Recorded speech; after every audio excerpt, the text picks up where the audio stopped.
Let's get it going. You ready to go? Yeah, let's All right, do hey it. everybody, welcome to the SAP. It's your boy Dave Neal with Tasha Courtney and Tasha Reign. Woo woo! Hi, Tasha squared. Tasha squared. Tasha's. Yeah, I don't meet a lot of Tashas. I meet Really? Natashas, but not like Tashas. It's mainly think you're Russians and right. black girls. Black women. Yeah, Yeah. black Tashas. Yeah, Yeah. not Yeah. girls, Dave. Come on, get I'm it right. trying to be progressive. I don't even know anymore. Welcome. Thank you so much for coming. And I feel like we're all here today because of your mutual friend and it's because Tasha Courtney here. It's because you were talking about pigs, Yeah. right? You're obsessed. She's obsessed with pigs. We were at it's my friend Scott Nathan who introduced us. We were at a party. Arsenic was throwing like a Mardi Gras party, which was super cool, by the way. They had like a king cake and they had a full jazz band like coming. Yeah, it was really can cool. I please come next time? Yeah, Okay. it was really cool. I'll send you the invite. But yeah, so we were at this party and there was petting zoo. That was the other very cool part of this party. There was a petting zoo outside and this farm. I think they're in Calabasas. Called like Farm Friends, brought in a bunch of like baby animals to pet, and there was a tiny little pig named Peach Pit that I was just chilling with. Edible. So cute when they're so little. So cute. But yeah, so then I was talking about pigs and we started talking about like whether or not like micro pigs aren't really a thing. Like there are small pigs, but there's not micro pigs. And he said that you had two pigs Yeah. that were supposed to be micro pigs, but got big. People okay. like mix up the story all the time. Okay. So here's the facts. There are slaughter hogs that people eat. Those are like 800 pound pigs. Yeah. 800. 500 to 800 or more. Okay. That's like a real pig. That's not a house pet pig. Then there are Juliana mini pigs. That's what I have. And it's miniature. They're 80 pounds each. Wow. They're not very big. They're kind of more like stout. So they're like low to the ground and wide because they've got that belly. And they're so Sort of like cute. Boone. Kind of, yeah. Small So- legs, big belly. yeah, and just kind of like a little hefty thing. Now, I like to do my research. It's Harley and Quinn. Those are your pigs' names. Yes. Not bad, right? Not bad Google search I had there. Great searching. And the only reason I know that is because you had to rescue them in the last wildfire. Is that right? I did. Yeah, I rescued all my animals from the Topanga fire warning. So Malibu burned down, as everybody knows, and Topanga is like its own little town, but it's in between Malibu and Santa Monica off of PCH, and it had like a huge evacuation, and we had to evacuate for weeks. And I found out while I was just like eating 30 minutes north of my house, my dog sitter was like, "Oh, you have to evacuate." I'm like, "No, I don't. What are you talking about?" Right. And so I checked and he was right, and I was like, damn it. And my boyfriend was out of town, and I'm like, okay, how am I going to get You have to drive into the evacuation zone to get into the evacuation zone? Have to get the two dogs. That's easy. The two pigs that honestly, they're so smart, but like they're also so smart that they can just kind of escape, and I don't have a route down to evacuate them yet. So like I had to trick them with Cheerios and like push them with my body up into the car, and 3 chickens in a cage. And that was the weirdest thing, because like chickens in the daytime don't listen. They're not going to like come to you. At nighttime they will, because they're tired and you can like grab them. Yeah. But in the day they're just like, "Wah," And you keep this all at your place.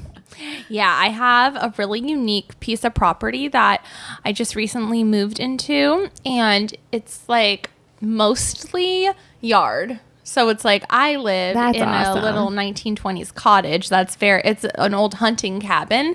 It's small and cute and a couple bedrooms and just like chill. And then the backyard is nice and spacious, and it goes down into a seasonal creek, and the pigs live in their own tiny home in the end of the yard. It's a yard. It's not a farm, but it's like totally enough room. It's like, it's perfect. Well, Tasha that's wants to get a That's pig in our literally studio. exactly what I want. But I'm obviously not going to get a pig until we have like one dog is enough to not have a backyard. Like we need a backyard, and then I want to start my Basset farm and get some pigs and maybe some little pygmy goats. I love those little goats. They're so dumb, but they're so Tasha only funny. likes stupid looking animals. There's something too. wrong with her Me that too.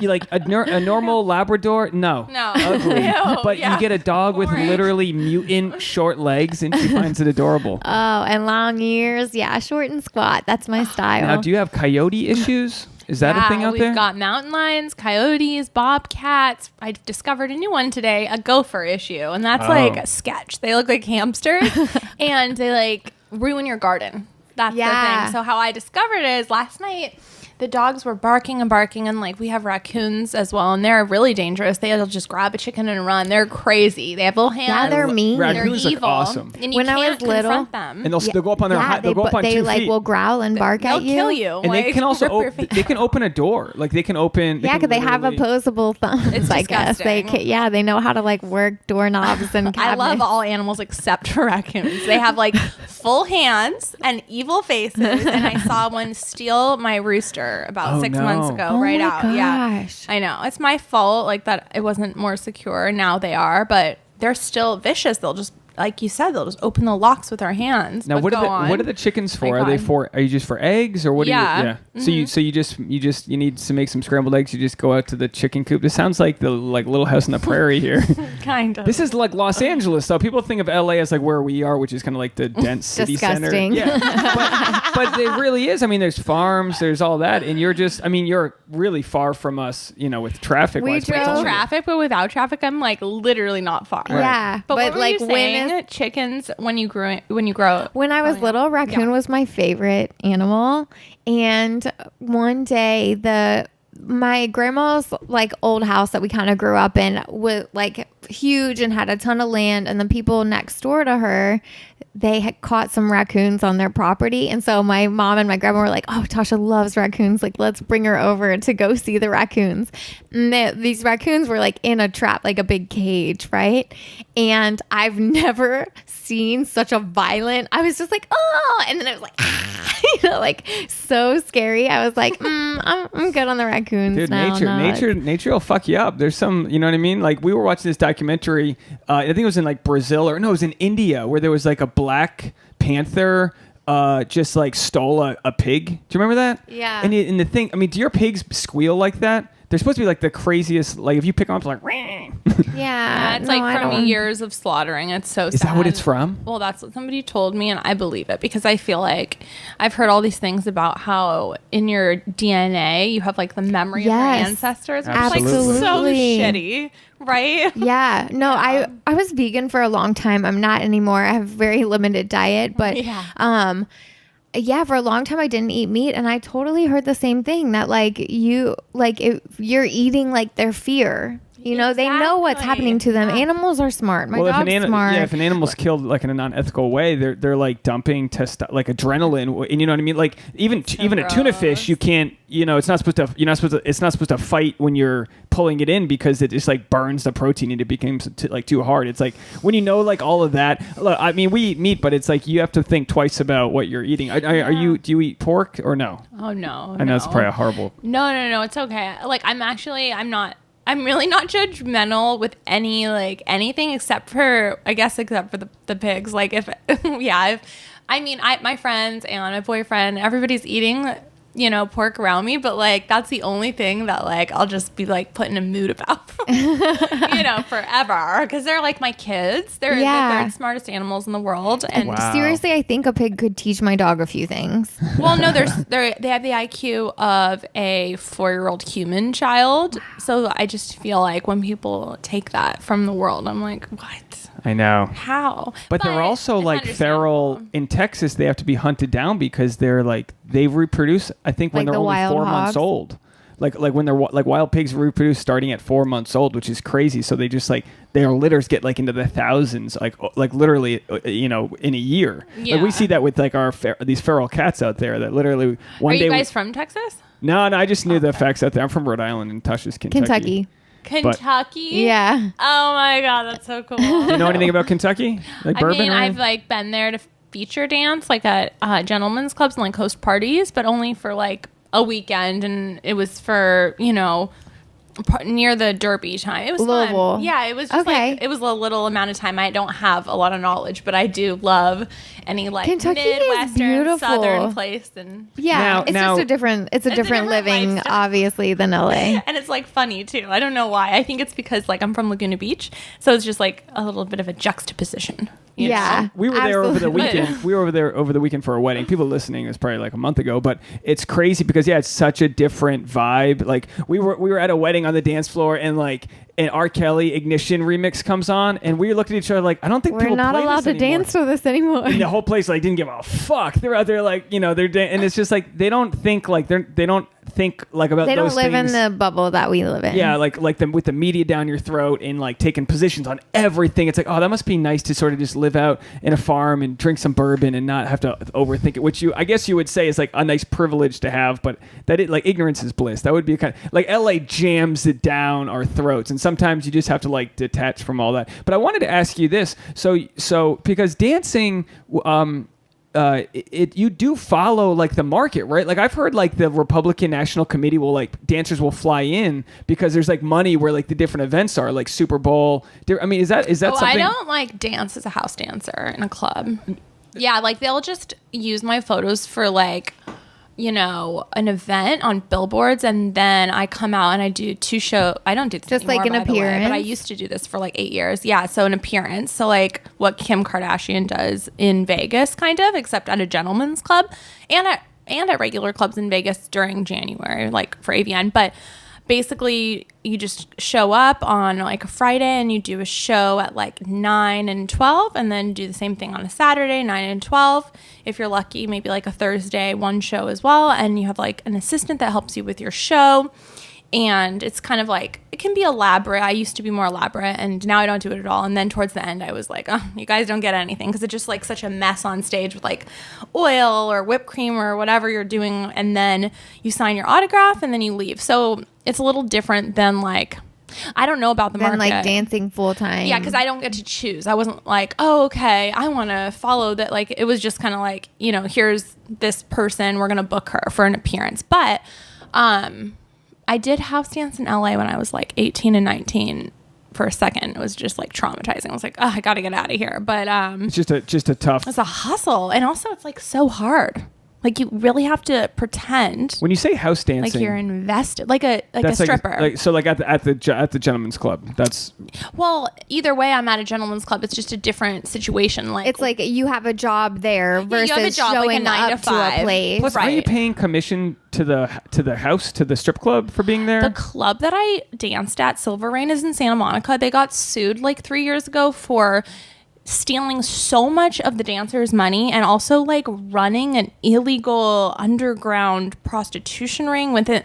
Literally, I can't even. It was like, I was like, oh my God, they still have my photo on their billboard in Santa Monica. Wow. But it's like Jeez. a pretty photo. So So you're like, I'm okay with it. I'm okay with it. But it I'm would be like nice if you were 18. getting paid. An airbrush. Yeah. Exactly. so was that So was your sad. And like also like chunky face, but like Oh, so cute. my like teenager face is so fat. Right. My teenager face is so fat. But it's cute. And you look like younger. I'm like, okay, it's not bad. I always tell Tasha if she gained 20 pounds, I think she'd be a dog. I love her as she is now, but like I'm not afraid for Tasha. Like if she puts on weight, at a pregnancy, I think I'm like, you're gonna fill it up. Fine, your ass is gonna be big. Men are not afraid of women gaining weight. Like they're not. They kind of. I feel like they like it. Not like huge, but I feel like I don't know. like a little extra booty's not I gonna don't- hurt. At least that's how I feel. I always feel like the only people that care are women.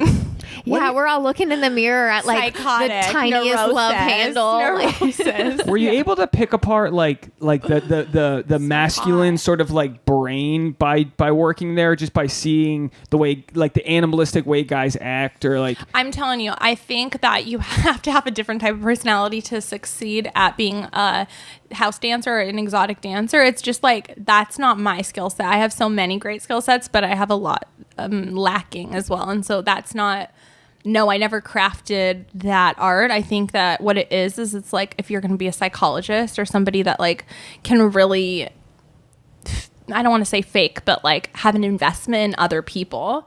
You know, it's Yeah. just not That It's like you- sales, right? right. I don't have any interest in it. Like I could do it if I wanted to. It's just my worst nightmare. It's almost like Or if you really needed to, but like if I there's needed to, there's or if I was nothing- good at it naturally. yeah, too. that would be nice. That would be a great perk. a hustle. Yeah. You have to be a hustler. Yeah. and you have to be and like some people that yeah. comes natural too, but other Exactly. people it's like miserable to have to put on your fake face and your fake smile and your fake flirt and like Yes. It'd be like if somebody was like, "You're gonna work a 9 to 5 job, and I'm gonna put you in a cubicle." I would just say goodbye.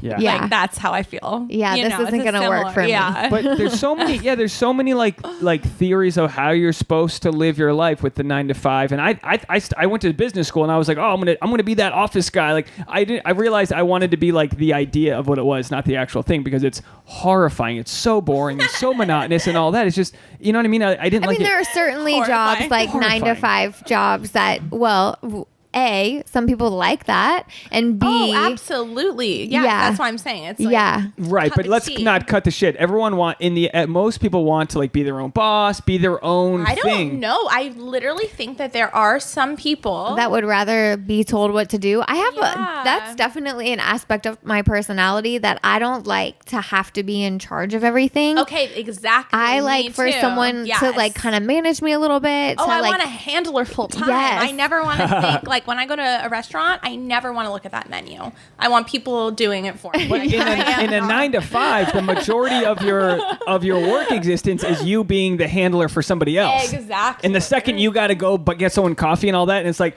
I'm sorry, I know this is the way it's supposed to go, but I was like out in 6 but months. sometimes gone. I feel like you can find a good balance of like having someone tell you what to do, and also like if your job is creative in the way that like you kind of get to do new things every day, or it's like a new challenge every day, then that's exciting. I guess what I'm saying is the idea of ownership over like whatever your creativity is probably better. And I'm sure you've seen this. I've heard with in the adult film world that, you know, the only people in the past that made the monies were the production companies, because they would just like buy out and like repurpose different DVDs. I mean, isn't that how it was for a long time? Isn't that why like people like Jenna Jameson would start their own sort of like company so that they could be like the boss?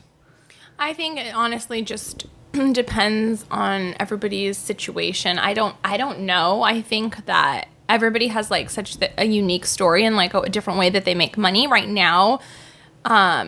Like with social media and all these online platforms, like I checked out your guys' Patreon. Yeah. It's like that. That's, you know, a lot of adult girls have a Patreon. Like that's how people make money now. Totally. Through, like OnlyFans, you know. Yeah. Ours is a work in progress. We Oh, is it? we just launched it. Yeah, how it's so exciting, and we have a few new patrons. We gotta get in the Tasha to past show couple of some more days. I'm skin. so excited. How fun. What do you upload on there? We Content, like upload physical- extra It episodes. just shut off, just so Oh, you I know. got it. But yeah, basically we set up a few tiers.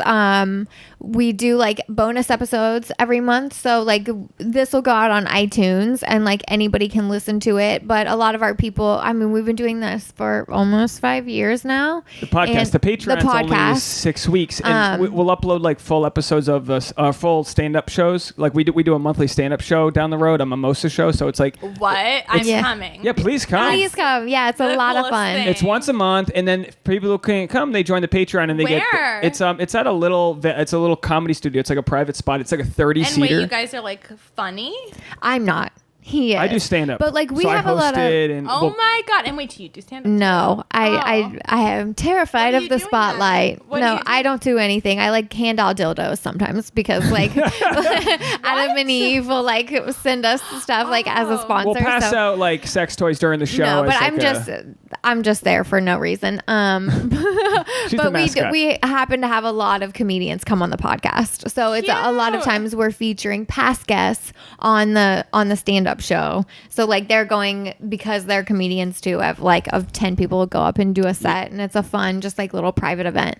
So we have a good time doing that, and yeah, we post that up there. But yeah, you're But- right that with the adult, there's a demand for people. We have friends that make a ton of money by just putting their nudes up there. Like it's a great place to like market yourself. If for like obviously with with a comedy podcast or like a dating, advice podcast, we're still trying to figure out what we can offer that's different because we give this shit away for 5 years now. But I think that that's the thing is that a lot of like really loyal fans, like loyal listeners, they are like, hey, we just want to support you. Like they're happy that they've been getting 5 years of free content and they're like, we'll throw you an extra $5 a month to get some bonus episodes. Like, yeah, it's surprising how nice these people are because we don't know them. They just know us. They know they've listened to us we for sort of hundreds know of them. hours. We know them Some like of them through know. the internet. Like people send us emails and like Instagram friends and stuff like that. So But a lot of them we don't, and I'll be like this week we got someone who donated more than the tier. They signed up for the Friends with Benefits tier, which gets you an extra 2 episodes and a stand-up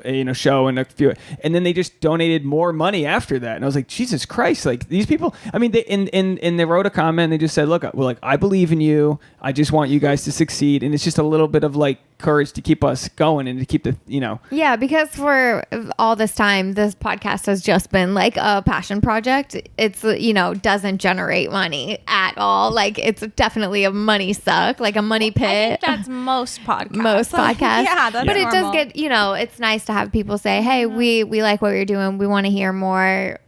They'll help us out by throwing us a couple bucks so that we can have this take up more of our time instead of our side jobs. Well, I think everybody's podcast before it got big was that. So yeah. that's all you can do. And for me, it's just a way to promote your stand-up. Like they get invested in you as a person, and then like, oh, let me know when you're in town. Yeah. But have you considered doing a Patreon? I think that for me, I have to not spread myself so thin. It's so tempting. There's too many platforms. There's like so many things you can like monetize yourself with. But I've realized quickly that you really can commit to like 2 things and peddle them, and then people start to like lose interest. You can't do that. Yeah, it's hard to be on all the platforms. It's hard to just manage an Instagram. You know what I mean? Like I to do be know what you constantly mean. present on Instagram, It's posting annoying and stories. but I love it and I hate it. It's just at like, the same time. then it was an addiction. It's so sad. Yeah. And now, I want to know how you went from performing at the Santa Monica Gentlemen's Club Silver Rain, which became that's your. I stole my name. You from stole the them. name. Yeah. That's great. And you're This is such a weird question. Do you have like a piece of chocolate or a chip? We absolutely do. I babe. feel like Can my you- blood sugar, because I've been like eating too much sugar lately, that I like need to like Addicted. crack. Yeah. Yes. Or we like have potatoes. We chip, have like something. bananas and fruit, and we have chips, and we definitely have chocolate. Perfect. Yeah, Dave's on it. I won't chomp on it too much. I just, when you just all of a sudden you start to like. This is me all the time. It happens to me all the time at the podcast. And like some of my medicines, healthy, probably. well, I tried to, but like the other day. Oh, I put them under the thing, babe. I literally ate a thing of pizza today. That's like what I how sick is that? Like I woke up, I was like, The tray with the fruit. It's on the bottom. No, I do the same thing, and I have a bad habit. I mean, I'm good about like packing snacks when I'm like running around going to like fittings and appointments all day. Yeah. But I like am so guilty. Like I don't eat unless I'm driving from appointment to appointment. So like today I had like a 4-hour fitting in the morning, and then I was going to another fitting, and and so I was just like rushing to get to the next place on time, and the first place had kind of run over, so like what is like a 20-minute drive, I only had like 22 minutes to do it, and so it was like no spare time to like actually eat with a fork. So I'm just like in the car eating, like I have these little Cheeto things that are like vegan and gluten free, so I was like eating those and eating nuts and like a few blueberries, and just like that was my lunch. And then I get to my next place and they're like, did you eat? Because they want to know that like you're there. And I was like, yeah, I had a couple bites, but I'm thinking to myself, like, what am I doing? I need to take better care of myself. Get some proper foods. Let me know if you need anything else. But back to my question. Oh, sorry, no, Dave. not at all. I never eat on the thing just because I don't want to like be the guy who sounds like what was it? Popcorn last time. Yeah, I was Tasha munching had on popcorn, but she was like, I was like, that's not gonna fly. But enjoy yourself. I just want to know. Now look, she feels like she has to lean back. No, enjoy it. It's good. It's great. If you're listening to this, grab your potato chips and join us on this. Yeah, I evening hope show. everyone packed chips on their car ride for their lunch today. So I want to know, how did you decide like the career path that you're going to get into adult films? What's the thought process that goes there? Because I feel like once like you make that decision, you're labeled a certain way, and I mean the time's never been better for like sexual freedom and be yourself. Liberation, but like liberation. was it that way when you started? That's a good question. So I'm trying to think. Well, I always think, or like in today's current society, I'm always like the most wealthy, most famous person in America is Kim porn star. Kardashian. That's it. And for me, like that makes me so happy because she's like normalized sex in so many ways, I feel. And when I got into the industry, the person that kind of was normalizing it then, I feel like was Paris Hilton. Like I feel like her sex tape was out. And I always idolized her. And I was like, okay. Like, she used to babysit my best friend growing up. And I was like, that's who I want to be like. And I like remember I even had like a little book of her. And I was just like attracted to sexy women. Like, I was always wanting to be like Carmen Electra or Pamela Anderson or Jenna Jameson. And so like just kind of how like guys look up to football players, I always looked up to sex symbols. Like, it just made sense to me. I was like, well, that's what I want to be like. And I never really understood why more people weren't like that, because to me, that's like a powerful person, a pretty person, somebody that has like fun. And I just always felt like, yeah, that's what I want to be like. And so in high school, I remember The Girls Next Door came out and I was like, sold. That's it. That's what I want to do. And everybody's like, that's crazy. Like, why would you want to do that? I'm like, why wouldn't you want to do that? Like, I just want to model nude. So I moved up to LA and that's just like what I did. And that's how I started my career. And I got to hang out at House Friday through Sunday, like every weekend in college when I was at UCLA, and modeled for Playboy. And I was like, okay, like this is really fun, but I want more. And so I had just like got my boobs done and my nose done, and I was watching porn in my hotel room at the W. And I was like, that's it. Like, if I'm going to do this now, I'm 21, like I better get on it, because you're already old at 21. Like, people start at 18. So I was like, if I'm going to do this, I better do this now. And so I did my research and I like looked up who the big name girls were at the time, Alexis Texas and Tori Black, and they were with this agency that I signed with. So I just called them and I emailed them and I was like, here are my Playboy modeling photos. I want to make movies. Do you think like I'd be good at it or whatever? And they're like, come on in. So I came in for a go-see and they were like, well, they want to make sure you don't have like scars and stretch marks. And like, I didn't. And they're like, okay, here's a list of like all the things that you want to check off that you're interested in. Are you okay with fetish? Are you okay with this and that? And like, I don't think I was okay with any of it except for like a few things. And then from there, my agent and I just kind of figured out what my trajectory would be. But I thought about it for a long time. Like, it wasn't like just I didn't just like wake up and decide to do it. And, because I've been so lucky in so many ways. Like, I feel like, everybody's story is different, but I lucked out. So yeah. That's so awesome. Well, so your agent sort of like just guided you, like put you in all the right things, like made sure that you were like well taken care of. Well, I like worked hard as well, but I also feel like, I come from, I think in any entertainment field, it's like if you're white, you're like privileged, right? Like so privileged. And so I think there's that. And then just like, because the way I look, I also feel like I got to work for cool companies, or I get to work for cool companies. And I had an agent that did do a good job in like trying to figure out my career. And you already had the Playboy background. Like, yeah. I have a good work ethic. And then I also went to school for a while. So I just feel like there was a lot of things like on my side that helped me have a long career, and then I can still have my career for as long as I want. And I just feel like I get a lot of emails from girls that are like, oh, should I join the adult industry? And like, I'm always so hesitant to say yes, not because I feel like they would be bad at it or anything. It's just kind of risky. It's like, what are the chances that you're going to be successful at it? Literally thousands of people make movies. Nobody's ever heard of them. Why? You know what I mean? Yeah. And then it will haunt you. Like, there is stigma still. So like for me, because of my just because of my situation, it doesn't really bother me as much as it might somebody that made a few videos and then they go and they want to be a lawyer or something. I feel like you're all in. Chips are all in. You cashed in. Well, I'm all in, but I'm also like graduating from USC next month, and I just have so much. Congrats. Thank you. With my master's, like I feel like I have so much going on that the burden of the stigma is not a problem for you. Yeah, not as big. I mean, of course, I'm not like, isolated from it. It's just when people ask me, should I do this? I'm always like, I don't know. I don't want that type of pressure. Well, because you have to have the right personality, and it's like not everybody's cut out for it. Correct. Are you cut out for it or not? Be honest with yourself. Right, and like I don't think you would know. I don't know. Yeah. So You're also dealing with the shame of other people. That's what I'm saying. The projection that they. I can't imagine. We were at the wedding we were at. We were with a few people that are in med school, right?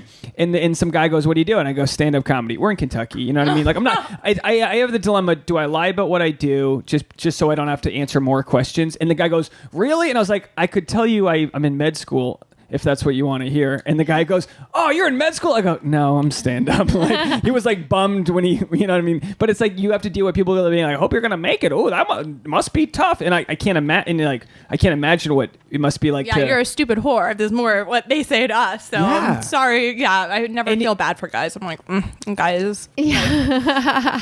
Complain all you want. You'll never understand what it's like to have a vagina. No, I get what you're saying though. Yeah, no, it's rocky out there. Look, and I'm not trying to relate on a way like I know.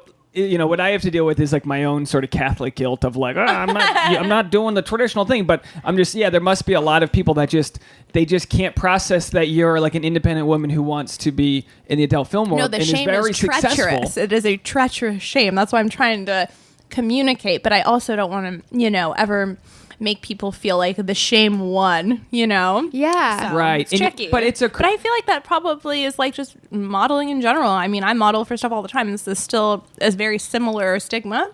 Yeah. It's not that much different, to be honest. Yeah. Well, it's part, like you said, it's part of being a girl. Guys are always going to think you're dumb. They're going to think that you're only as worth as how hot you are. Like, as a woman, you fight against so many things in society. You're too fat. You're too thin. You're too smart. You're too dumb. Like, there's no winning for a girl. Yeah. Like, no matter and you're what always you do, scared you're going to be shanked. Yeah. And raped on the street. Always, 24/7. Always looking over your shoulder. I had to park kind of far away last night. I got home late. I was out with a girlfriend. We went to dinner. It was so much fun.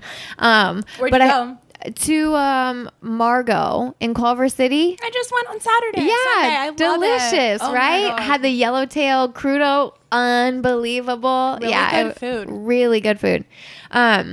Anyway, but I wasn't invited, but girls' night. Like, we need pretty women there. I'm like, can I get a steak? They're like, no, we don't. But I had to park far away, and as I was walking back, a person was cruising really, really slow, rolling up behind me, and I was like, what the fuck? And I literally, because I was like, can't rely on Dave, I got on my phone and I dialed 911 and I was waiting to press call. What do you mean can't rely on me? Well, here's the thing. If you're in a situation, don't call your boyfriend, call 911. Like, I just had that thought to myself. I was like, I should call Dave. 911 doesn't even answer. I was like, I should tell him to come down. I've called. They don't answer. Shut up. But I was like, I should call. My first thought was like, I should call him and tell him to come down and walk me in. But I was already walking and this guy was just like rolling up really slow behind me. So I had that second thought of like, no, call 911 first. Like, if this is like a real thing. But this guy just rolled up really slow behind me. Really, really slow. And like is approaching a stop sign, but like way too slow. And so I stop walking and I wait a second, behind the cars. And then the person pulls up to the stop sign and stops and doesn't move. So now I'm like, I can't keep walking forward because this person is still standing there. So then that's when I'm like on 911, I'm like, okay, I just got to go and see what happens. Like, I just have to walk, like can't stand out here. Right. And, I look and it's just like a dude on his phone. And I was like, you fucking asshole. Do you know how scared, like guys don't understand the way that like their presence affects people in the world. What's he supposed to do? He's supposed Not to be outside? Listen, you don't walk up like a creep behind a woman who's walking alone at If night. you see a woman, you never drive like that. Yeah. It's actually I crazy. really thought that like someone was gonna like try and grab me into their car. Like that was my first thought, Oh my that I'm God. about to get snatched off the street. I mean, literally, it happens all the time. My girlfriend, she is a fashion model in Paris, and she was in an attempted kidnapping situation. I read this story. Is this the one that was in the news? No, That I don't think it even made the news. She hasn't really told anybody about it. That's why I like won't say her name. But she like, she was just walking with her headphones on in a public area, and two guys just came up and they just went like sandwiched, like so people are there. It's public. Yeah. But so people, I don't know. But people aren't aware. Like don't general care, awareness too. is low, and it's called bystander effect. That like everybody and they just took her, and she like screamed and Jeez. pulled, and she was just going to a casting. Wow. I know. So how did she get away? She said that she like made such a scene, and she was screaming and moving so much that she just like got out of it. Jesus. Yeah, but wait, what was the news situation? No, this happened in Italy where a model was kidnapped, drugged, and like she ended up escaping. But that's why I thought it was that story. But I mean, imagine if you wanted. I mean, it's you don't have to be a rocket science. If you're trying to kidnap a beautiful woman, like you live in New York, you're gonna go down to the Hudson, that one street where all the castings are. There's just a line of beautiful women walking to castings, and it's like not always. You know what I mean? It's just like.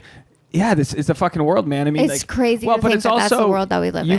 You guys are also targeted because you work in an industry where you're like, you're both at like the top of what you do. You know what I mean? Like, do you find that men, because they've seen your videos online, feel entitled to like talk to you a certain way or like delusional? Touch you? I mean, I always say that like they think that they're in a relationship with me, and it's so sad because in their minds they are, Yeah. But I think that's with literally just any woman that has a social presence Absolutely. online. It can even be a person who's not in an industry like that. Someone who like a young girl in college who's like on Snapchat all the time or Instagram. Like when you're public, when your page is public, if you're not just talking to your friends or if it's not only your friends that are seeing you, like people do get a sense. I mean, that's part of like what makes the podcast really great is that people think that they know us because we're really open and honest about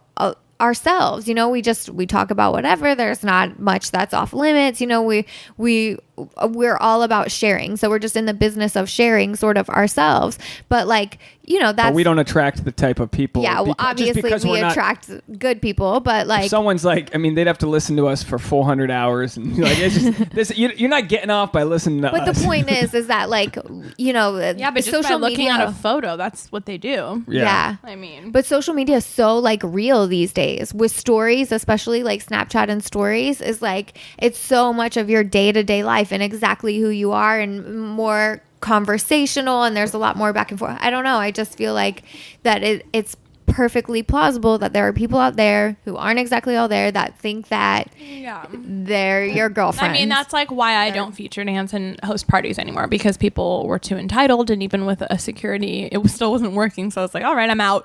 Like, you guys ruined it. Can you feel that? Like, I'm sorry. Oh, I was just going to say, like, most people are not like that. Most people are good people. Saying, like, I love my audience. I call them my reindeer. Like, they're my friends. I know them by name. I know things about them. Like, 99% of my reindeer are awesome. It's just like the 1% where you're like, why did you ruin it for everybody else? Yeah, I mean, sociopaths exist in society. It's a small percentage of people. They're going to exist no matter what it is. I mean, if your following's big enough, you're going to have somebody that like feels entitled, or they feel like they know you, or this or that, or like some fantasy where like you were theirs. How many times do you hear a celebrity, there's some like crazy guy who's like, no, like she's mine, and who's like convinced that they're like going to get married. I heard the other day, like, somebody tell me that they're in a program with somebody that's obsessed with a certain celebrity, and that they know they're going to marry her. And it's like they're sure of it. And it's like, what on earth are you talking about? Yeah.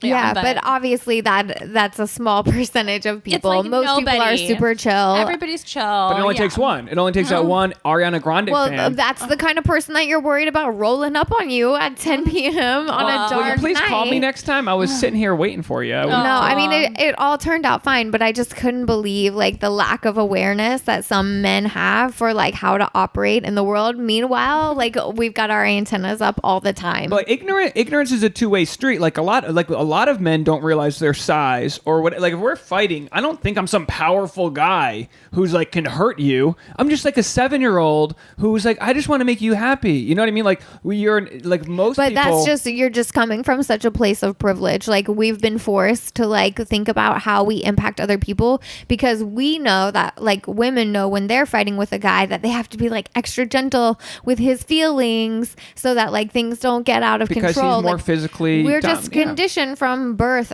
to like to know how to be to make sure that everybody else is okay, and you will never know that experience because you were born with a penis. Well, I will because I mean, I to an extent I do understand the difference in power dynamics.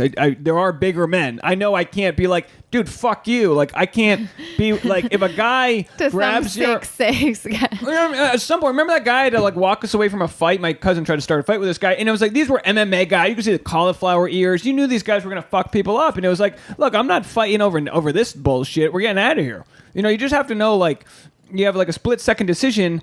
You know, in a scenario, men where we have to deal with that as well. Like, you know what I mean? That's why like comics can talk shit and get out of it because that's what we do.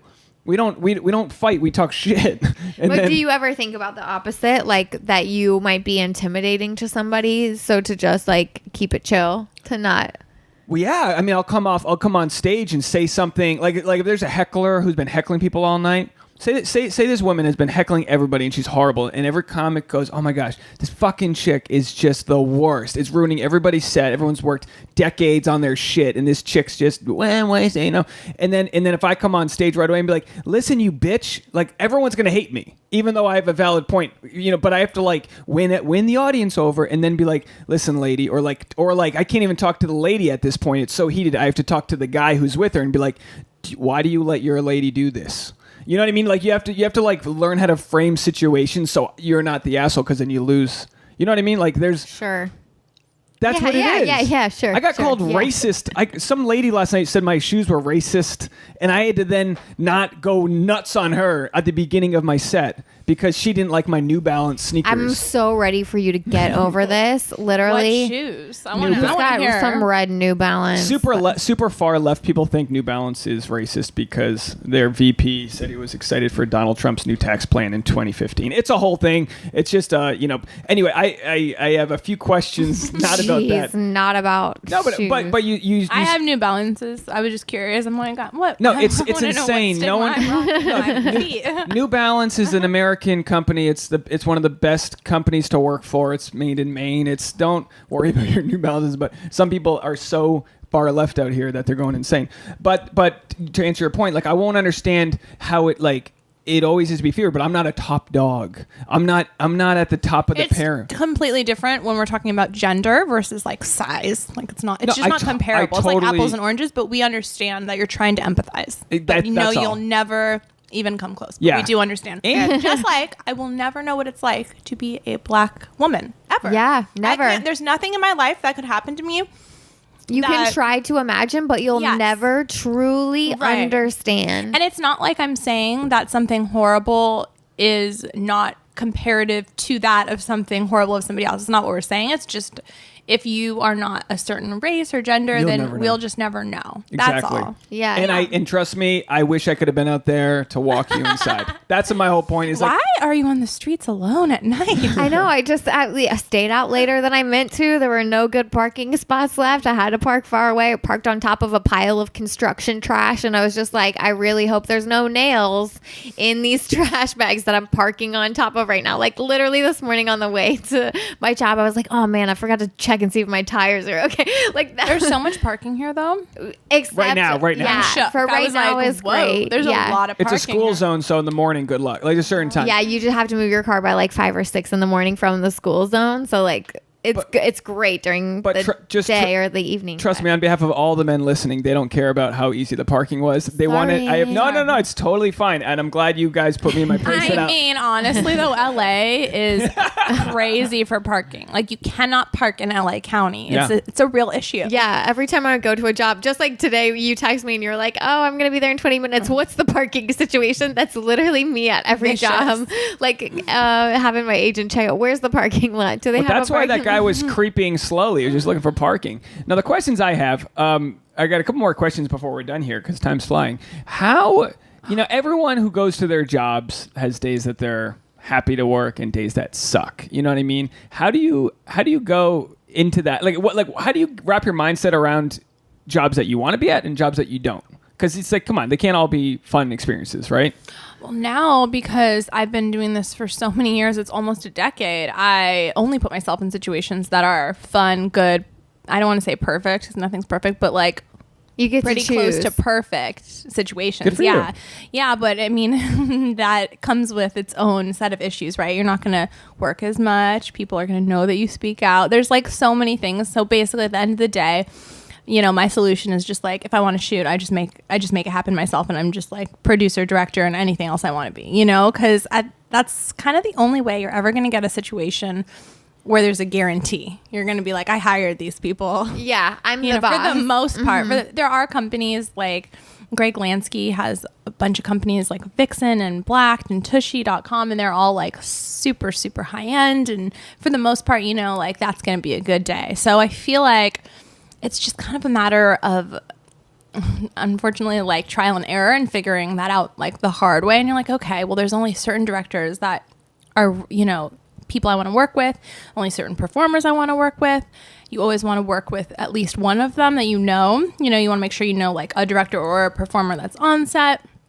But yeah, you can now I can just kind of control my atmosphere, but like I said, it's more limiting. But I feel like I control my atmosphere with everything. So not just like at work, but with everything, like my friends, my family, like any situation except for today at the DMV, I control it, which, I think it comes with age. Well, life is short, right? You have to put yourself in the scenarios that you're going to be with people you agree with. And if you have the power to like direct your own projects. That's the thing. Well, the thing is the bubble though, because then you start to think that the people that you surround yourself with are a reflection of the actual people. They're not. And that's the great, like I literally live in a piglet world, like on my own little bubble. So it's super fun. But then occasionally when I turn on the TV, I'm like, what's going on? Yeah. What are the check marks for when you're directing yourself in an adult film? Like what are the simple things that you think are good that like a bad experience would have neglected? That's a good question. I mean, I think just making sure that the performers are, they have chemistry. So my recommendation would be to ask the female talent what guy they want to work with, because any guy is going to be stoked to show up to set, but the female is going to have like 5 to 10 guys that she's okay with. Yeah. So that's like number one. And then making sure that everybody on crew like respects the talent and that they've gone through some sort of training and they know how to be on set. How big are the crews usually? Some sets are just like any mainstream film where there's like a ton of crew and it's like a big budget and it lasts days and it's like long hours, and that's like a feature movie. And then more commonly there'll be more like a vignette, which might last the day, and it's like, a director, a PA, makeup, hair, talent, and maybe one more camera, but that's like a smaller situation. And then it's similar to a gonzo, which is like a faster scene with less dialogue. So it just really depends on what they're shooting, It's it's just dependent on the situation. But the bigger the shoot, I think the more, usually the more professional, but there's a lot of like high-end gonzo companies too. And I mean, I think just communicating with the talent and making sure, like checking in with them, making sure they they like everything that's going on. The talent is the most important part, and I'm biased because I'm the talent, but I truly feel like you can't make a good ethical scene without making sure that everything has been communicated with the talent, especially the female talent. That's how I feel. And also, like I like high end things, so if it's like a bigger budget scene. I think that's always kind of like just has a better vibe.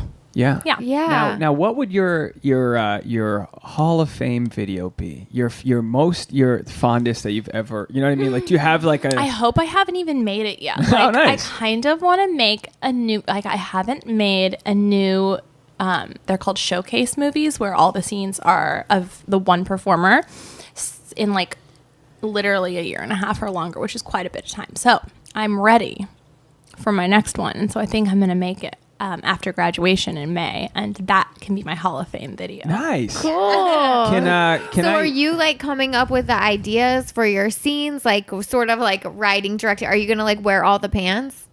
Yeah, I mean, I used to do that a lot, and then I stopped doing it because it's so much work. And then now I'm like, okay, I think if I'm gonna be doing that, then this is the time. I feel like creative control is what most people want. You know, they'll take a pay cut. They'll do that. It's like you just want to have the vision. You know, that ability to show off. And I wanted to pitch an idea to you. How about a podcast now?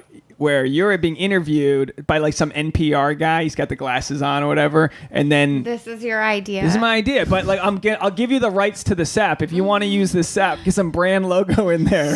I don't know. Was that a horrible idea? Maybe it's already been done. It's out there. And you're graduating this. You said you're graduating this spring. May 10th. So exciting. Congrats. So what is your master's in?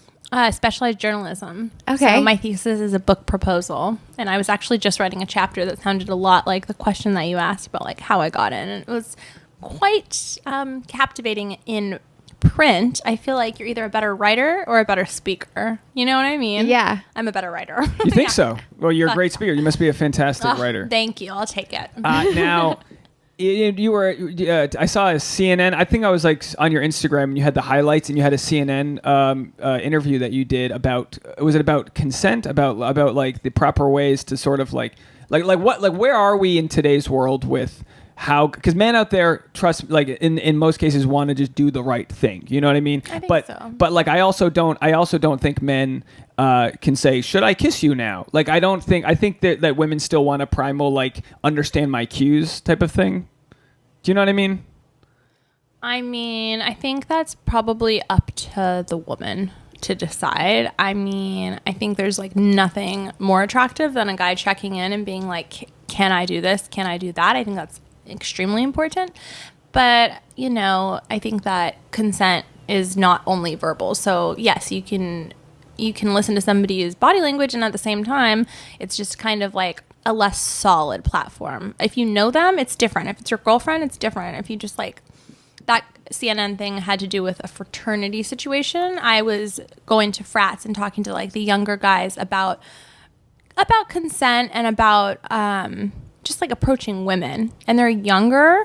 They've had a lot less experience with women. There's a lot of alcohol involved. Now, underage, they should absolutely be asking if they can touch anybody. Yeah, no, Yeah. I agree with all I was that. like cracking the whip. But I agree with you that our culture doesn't really allow for Like nuance? it. Yeah, so we have to kind of like fix it. That's the problem. Sure. Yeah. So you're right, but that's the issue. Well, like there's the issues like Aziz who had like a bad date and it turned into a whole thing. But like with Tasha and I, we were friends, and when we started dating, I went in for the kiss. I thought we were on a roof. We had the sunset. I was like, I mean, it had everything was checked. Go for it. And then she like pulled away. You know, and I was like, Right. okay. I think that's why it's safe to say, can I kiss you? Especially if it's the first time. I think that that's romantic. Yeah. And for me, it's a turn on. Like, I think that if a guy didn't ask me and the first time, it's usually a red flag. Not to say that you have a red flag, but like if I can look back at like guys I've dated, I'm like, You don't want to like leave a girl shocked, I think.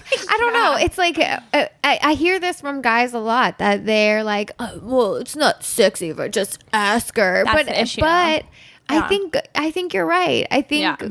girls like they want to know what's going on. they want to know, they want the permission. And that's the thing. Like, if you have the permission and the go ahead, and then you guys go on and you develop a relationship, that's different. But yeah, and I understand like in the moment things happen and different women are different, but I think like the safest thing is just to be like, can I do this? Because like worst case scenario, it goes terribly awry. And Yeah. kissing's like the least of our concerns Of course. in this Yeah. conversation. Of course.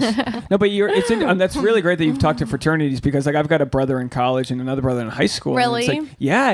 And you know, you don't want them to be scared at all. Like I know the whole trope's like, oh geez, oh sorry if you're scared for once, men, but like it really is like men. Yeah. No, of course. But like you want them to know like, okay, there are signals to be picked up. I was always so bad at it. I mean, I lost my virginity a few years after I probably should have. Looking back, I was like, she wanted to have sex. She wanted, you know what I mean? I was just like so dumb. I lost it when I was like 19 and a half. You know what I mean? Like that's not late, but like I was in a fraternity for a year and a half before I lost it. Like I was an idiot. But you hit the nail on the head when you said that it's like young guys who are just figuring it out. They're very inexperienced, and alcohol is involved. You're Alcohol. totally right. Illegal Like alcohol. yeah, alcohol well, is they'll- involved, which is screwing up everybody's like processing power. Yeah, that's the thing. So like I don't do it anymore, but when I did talk to them, I would be like, okay, like, you know, if you are drinking past a point of inebriation, like if you can't operate a car, you can't have sex either. Those are two things that you literally like you actually can't do legally. You can't even drink because you're a child, A. But if you are going to party hard, but don't have sex with the person, because ultimately in the morning you could get a really scary phone call. Like Yeah. have a beer, have a few. Like enough, like if you were to drive, it would be no big deal. Like, you know, what, 1 hour or something like that? Yeah. Like whatever the amount The body is. weight Right. thing. But like past that point. And also, I tell guys this. When I studied abroad in France, I studied with this guy. He was from Mexico City. He's Miguel. Miguel Oh and my Luis. God, how Miguel. scary. Miguel was 6'2", long black hair. He was gorgeous. He still is gorgeous. Okay, I keep up to date. How you doing, Miguel? I miss you. He'd be like, I never have more than 3 drinks all night. Never. Because it slows down your ability to actually talk to people, and while you think you're coming off cooler, you're actually not. So I always coming told, off sloppy. I always told guys, like, by all means, if your goal is to like show off the best version of yourself, cap it at like a low amount of alcohol, because it's really not helping you. And also it might make you go in for the kiss before it's ready and things like I was sober when I tried to kiss you, Tasha, but also like that was after, I mean, you really led me on, don't get me wrong. But wait, 5 years dating, I think I made the right decision to not take your rejection as the last time I tried. You know what I mean? Like any Cute. other So situation, cute. I would have been like, all right, she's not that into me. But I was like, I don't know. I mean, and then when I was finally like, I sat down right over there when I didn't live here, and I was like, Tasha, we ain't gonna be friends anymore. Like, it's just, you got to get your own friends to go hiking with, because I'm not gonna watch you fall in love with some dude. I'm not gonna. It's not. I know how this plays out. You know what I mean? That's so sweet. Yeah, and then she wrapped her head around it, and then we started, slowly dating, and I think, I think we moved in pretty, you know what I mean? Like we already had like the best friend thing down. It was like, okay, we're compatible with that, and then so we moved a little fast in other directions, and it was like, okay, like we just figured it out. But if I was just a guy who's gonna be scared of rejection, we wouldn't be here today. You know what I mean?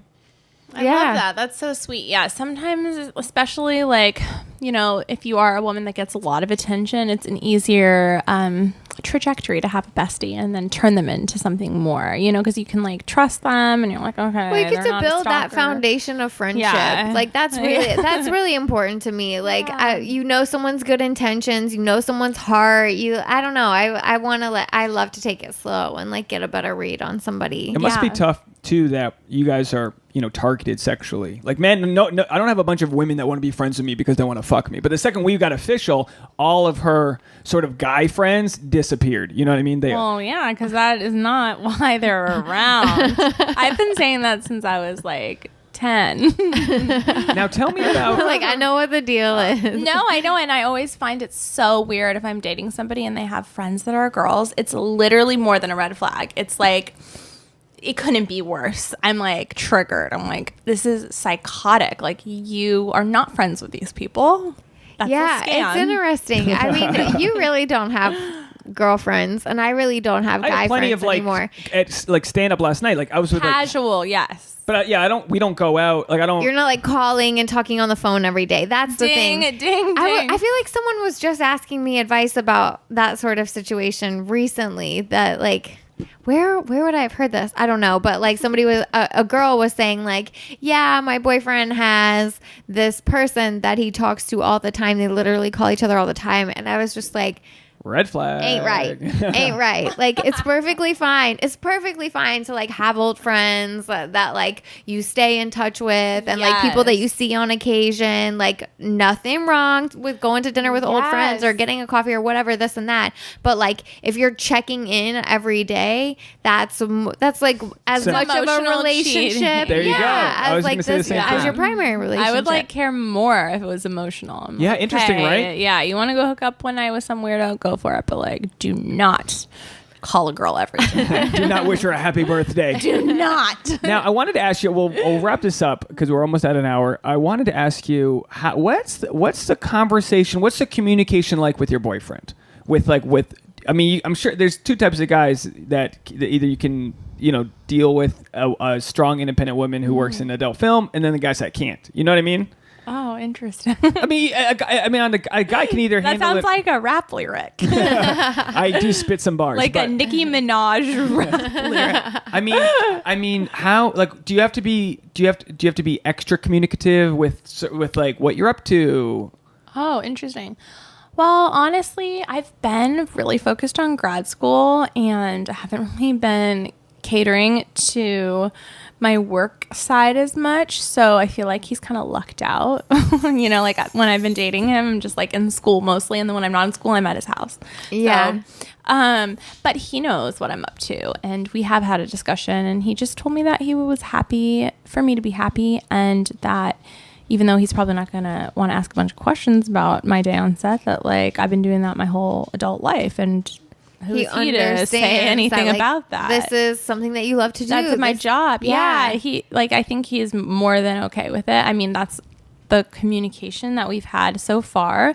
But like I said, I haven't been like active in it for a second because I've been in school. And so I feel like you never know until people change. Yeah. But I think honestly, I feel like he's pretty authentic. And we're also kind of the same where like I sent him photos of hot girls every day on Instagram. I'm like, oh my God, look at her ass. Like, oh, so hot, drool. And like, and then like we'll watch a movie and I'm like, oh my, that guy's so hot. And like, I'm not at all, like I'm not a swinger in any way, but like I'm just very open. So I feel like, I don't know. I feel like that's like a huge part of the communication. It's like, I don't think there's a doubt in my mind that he likes me and he only likes me, and I feel like it's mutual. So I feel like if there was any doubt, that would be a different dynamic. But like I can just tell I'm the only person this person wants to be with, so it's fine. It's almost. I mean, that's amazing. It's just like you get your confidence and your security by the other person's actions, by their loyalty to you, by trust. And a lot of times with that I hear, because like we've had Jeff Zenizek was a comedian who dated Dana Dearman, I think is her name. She works in adult films. Oh, I know. I just at her house. Oh, yeah. Well, I mean, and he was like, Jeff. No, Jeff, Dana. Jeff dated Dana, but they're not dating anymore. Okay, I just thought maybe you might have known Jeff. He was like, oh yeah. No, I've seen many a photo of him. Yeah. Oh yeah. Well, anyway, they broke up or it didn't work out, but he was like cool with it. You find out with people that are in open relationships or swingers, like you just have to up your communication game. It's fascinating. As long as you can find a way to communicate to like your primary person some reassurance, like right. And also, I'm not in an open relationship, and we are not. So like, it has to be on the same wavelength. I would be very uncomfortable if he was like, I want an open relationship. I'd be like, I'm gone. Yeah. 2 seconds. You know? So if you can find somebody that gets you, and like he literally he gets that it's just a job and that there's a part of the job that's fun. Like he gets it. Yeah. Maybe it's because he's young. He's 29. And I think like he grew up on internet porn, right? I mean, he didn't tell me that, but I'm just assuming. So he probably just like has been watching it forever, and he's like, he I get understands that there's a Hollywood aspect to it. Like this is not, it's not a real love thing. Right. Like I'm not trying to marry this guy. Like I'm coming home to you at night. You're my guy. If you're able to separate that animalistic sort of physicality versus just like who your like partner is, who you love. I mean, I think there's something that's like healthy about that. I mean, we haven't had that conversation if Tasha wanted, but I'll say this: my manager messaged me today to ask if I would do full nudity in Westworld, And I was like, Cool. yes, sign me up. So you're going to be a naked background? Well, I haven't auditioned for it. No. It's a guest star. It's a guest star. That's sick. But I was like, my dick would be so small on a set. Like, you just nerves. You know what I mean? Like, guys have to worry about that. Nerves alone, just like I did a date auction in underwear once, and my thing went inside my body. In Westworld, do they have to be hard? Well, I would want to keep it plump, but like, in so many. I've never seen this. In show. Westworld, there's a lot of death in But naked is there bodies. Penis? There is full frontal But is it like penis. a hard penis? No, it's not a hard penis. It's just like a flaccid. Ew. Yeah, it's Gross. lots of flaccid penis. This is a socialite like a character nightmare. who like probably fucking one of the like prostitute robots. That's what they are. But they're like Whoa. they're real actresses, but they look No. Yeah. The whole Westworld, you got to check it out. It's on HBO. It's a wild it's like a Western, but it's the future. So it's like robots. It's basically like this. You come to find out, no spoilers, I hope. If anyone's listening, plug your ears. We don't know how it ends. I don't know how it ends. We haven't even watched the latest season, but it was it's sort of like Game of Thrones in that it's like a sort of slow burn.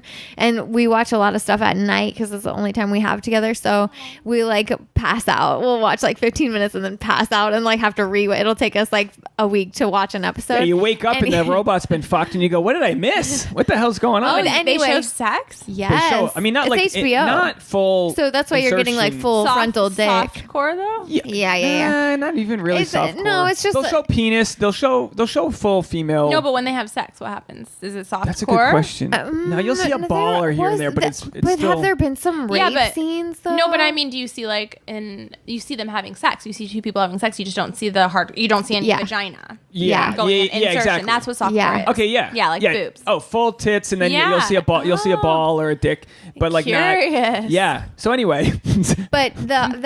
idea is that it's like a Wild West world where people like wealthy people go to just like fulfill their fantasies, and Are the girls it's hot? all robots. Yeah. But they look like people, but they're all we gotta robots. get you in touch with the casting. Yeah, you should do Yeah. Westworld. Oh, I Fuck would yeah. love that. And every season, there's like new robots that show up, and it's just a bunch of like. Well, when you're there working in the future, you just tell them. Oh man, Give them my number. But I'm Be like, I found a new robot for you. listen to episode 331 of the SAP. We got a new robot. Do we leave anything out? We got to get out of here, and you got to get back to your Just Harley and having fun Quinn. chatting. Send us some chit-chatting. photos I of know, your we pigs. have to hang out. Yeah. If you ever, we would Yes. love. If you ever need someone to go feed your pigs. Whatever. Oh my god! Honestly, so I moved there not even a year ago, and it really needs like a lot of work. But I'm almost to the point where I can have people over. Like everybody keeps hounding me, and I'm like, no, you can't come into it. It's like it's not there yet. Now it's almost time, so both of you can come over for dinner and meet Harley and Quinny. Nice. So exciting. Yes, you'll love them. Oh my gosh, Yeah. I can't wait to cuddle your piggies. Yes, and their big bellies. They're so sweet. Well, we got to get out of here. Is there anything left unsaid? Do we need to say anything else? I don't think so. Do you think have we got it anything all. that you're promoting right now, or Not in particular, no. No, me Girls either. got, I never girls got have any. homework to do. Yeah, Grad writing school. that thesis. You can follow me on Instagram at Tasha Reign's Life. Tasha Reign's Life, REIGN. You Tasha got Reign's it. Life. And let's get out of here, and we'll take a quick photo, and then we'll post it when we launch the episode. Sound good? Thank you so sounds much for great. coming over. It's really nice getting thanks to know you. having Thanks for me. making the drive. Oh, no problem. I know it's far. All right, everybody. That was the SAP. Have a good one. Bye. Bye. Oh, No, thank you. That was fun. yeah, lots of fun. Wow, it's so interesting. Life is so interesting. I love that you're from Kentucky. I know. I feel like I'm being so weird about it, but I just never met anybody from Kentucky. Hey, I'll be your Kentucky Hey, friend. y'all. So have you ever been to the Derby? Yeah. Have you? What?